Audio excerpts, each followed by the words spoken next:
ആണോ? സൂഫി തരീഖത്തിലെ ശൈഖിന് ബയ്യത്ത് എങ്ങനെ? മയ്യത്ത് കുളിപ്പിക്കുന്നതിന് മുമ്പിൽ മയ്യത്ത് എങ്ങനെയായിരിക്കണം അതുപോലെ ആയിരിക്കണം മുരീദ് ശൈഖിന്റെ മുമ്പിൽ. എന്ത് ശൈഖ് പറഞ്ഞാലും അതൊക്കെ അനുസരിച്ചോളണം, ചോദ്യം ചെയ്യാതെ അനുസരിക്കണം. നമ്മൾ അങ്ങനെ പഠിപ്പിക്കുന്നുണ്ടോ? എ പി അബ്ദുൽ ഖാദർ മൗലവിയെ ചോദ്യം ചെയ്യാതെ അനുസരിച്ചു കൊള്ളാവുന്ന ആണോ നമ്മൾ പറയുന്നത്? അല്ലല്ലോ. എ പി അബ്ദുൽ ഖാദർ മൗലവി ഒരു സർക്കുലർ അയച്ചു, അപ്പൊ ഒരു യൂണിറ്റിൽ അത് നടപ്പിലാക്കിയില്ല. അപ്പോ നാളെ പടച്ചോൻ ചോദിക്കോ അമീറുൽ മുഅ്മിനീന്റെ കൽപ്പന ലംഘിച്ച ശിക്ഷയുടെ നരകത്ത് കിടക്കുന്നു? ഇല്ലല്ലോ. നമ്മൾ സർക്കുലർ അയക്കുന്നത് കേരളത്തിൽ മൊത്തം നടപ്പിലാക്കാൻ ഉദ്ദേശിക്കുന്ന പ്രവർത്തനങ്ങളെ കുറിച്ച് മൊത്തത്തിലുള്ള ഒരു സർക്കുലർ ആയിരിക്കും. അത് ചില ജില്ലകളിൽ നടക്കൂല. കണ്ണൂരിൽ വർഗീയ കലാപാണ് അല്ലെങ്കിൽ രാഷ്ട്രീയ പ്രശ്നങ്ങളാണ്, അവിടെ പോയി നടക്കൂല, അപ്പൊ നടത്തേണ്ടതില്ല.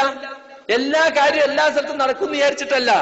അങ്ങനെ ഒരു സർക്കുലറിന് നമ്മൾ എതിര് പ്രവർത്തിച്ചു, സർക്കുലർ നടപ്പിലാക്കിയില്ല എന്നുണ്ടെങ്കിൽ അമീറുൽ മുഅ്മിനീൻ ഉമർ ഖത്താബിന്റെ ഭരണകാലത്ത് അദ്ദേഹത്തിന്റെ കൽപ്പന ലംഘിച്ച് അദ്ദേഹത്തെ ബയ്യത്ത് ചെയ്ത ആൾ ലംഘിച്ച കുറ്റം നമുക്ക് ഉണ്ടാവോ? ഇല്ല. വ്യക്തമായും മുൻഗാമികളായ പണ്ഡിതന്മാർക്ക് പണ്ഡിറ്റ് ശൈഖുൽ ഇസ്ലാം ഇബ്നു തൈമിയ്യയുടെ നസീഹത്തുൽ ദഹബിയ്യ ഇലൽ ജമാഅത്തുൽ ഇസ്ലാമിയ്യ എന്ന പുസ്തകത്തിൽ ഇതുപോലെയുള്ള ഏതെങ്കിലും ഒരു പ്രത്യേക കാര്യത്തിന് വേണ്ടി ഒരാളോട് ഞാൻ അങ്ങനെ ചെയ്യാമെന്ന് കരാർ ചെയ്യുന്നത്, ശരഈയായ ഒരു നല്ലൊരു കാര്യം ചെയ്യാമെന്ന് ഒരാളോട് കരാർ ചെയ്യുന്നത് തെറ്റല്ല എന്ന് അദ്ദേഹം തെളിയിച്ച് നമുക്ക് കാണാൻ സാധിക്കും.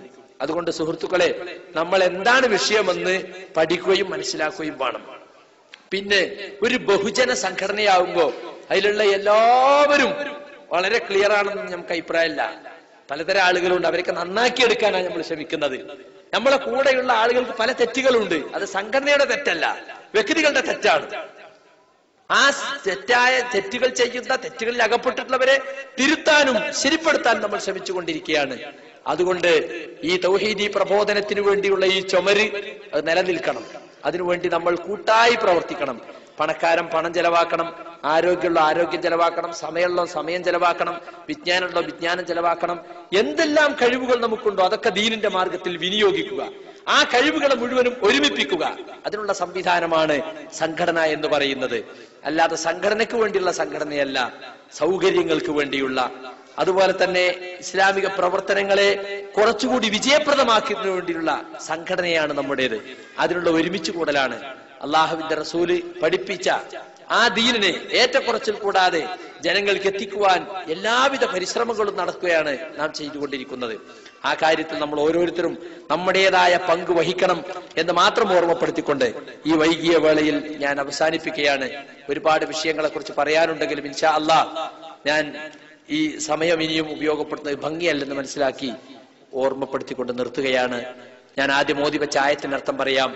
വൈദാ ഖീല ലഹും ഇത്തബിഉ മാ അൻസലല്ലാഹ്, അല്ലാഹു അവതരിപ്പിച്ചതിനെ നിങ്ങൾ പിൻപറ്റണമെന്ന് അവരോട് പറയപ്പെട്ടാൽ, ഖാലു അവര് പറയും, ബൽ നത്തബിഉ മാ അൽഫൈനാ അലൈഹി ആബാഅന, ഞങ്ങളെ കാരണവന്മാരെ ഏതൊരു മാർഗത്തിലായി ഞങ്ങൾ കണ്ടിട്ടുണ്ടോ അതിനെയാണ് ഞങ്ങൾ പിൻപറ്റുന്നത്.